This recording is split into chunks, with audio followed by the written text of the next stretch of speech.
So, good morning, Aaron. Well, good morning, McGraw. All right, so I'm confused by this.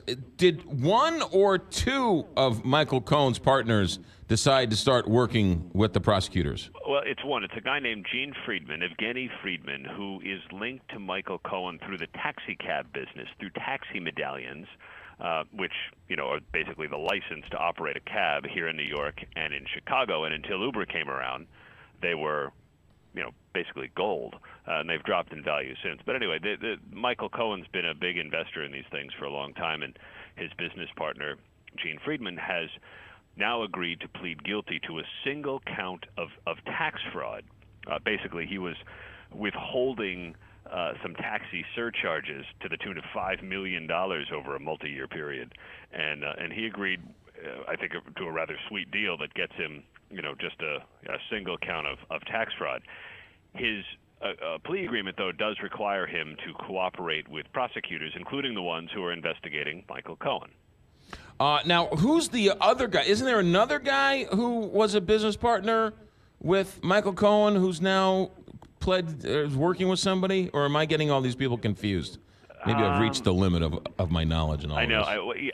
It's tough to keep track. No one comes to mind off the top of my head, but if you said a name, I might. All right. It might jar something. Yeah. But this, Friedman just came out last night, and it was announced by the state attorney general's office. But interestingly, even though it's a state-level charge, the plea agreement does require him to cooperate with federal prosecutors. So it could add some pressure on Michael Cohen as he is under scrutiny for potential fraud and other violations. Right. All right. So, and still nothing from Michael Cohen, right? I mean, he's still.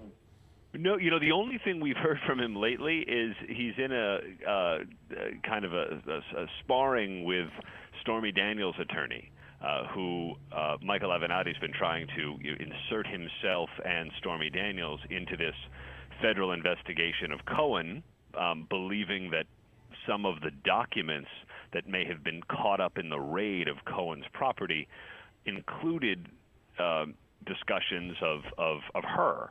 And so he's been trying to insert himself in the conversation, and there's a big debate about whether the judge is going to let him do that. The sides go to court next week. You really do need a scorecard when it's all said and done. But at some point you're like, does any of this amount to anything? And the answer is we don't know. But clearly Cohen is coming under tremendous pressure ultimately to flip and cooperate with prosecutors who are examining President Trump. I mean, this is, yes, Cohen, and yes, potential violations there, but I think ultimately that they'd rather have him flip than right. Go to jail. So as of now, Michael Cohen's still taking a bullet for the president, but his coworkers and his confidants and his business partners aren't. That's correct. At least one of them. Aaron Katersky, have a good day. Thanks. You too. 7:09 here. Big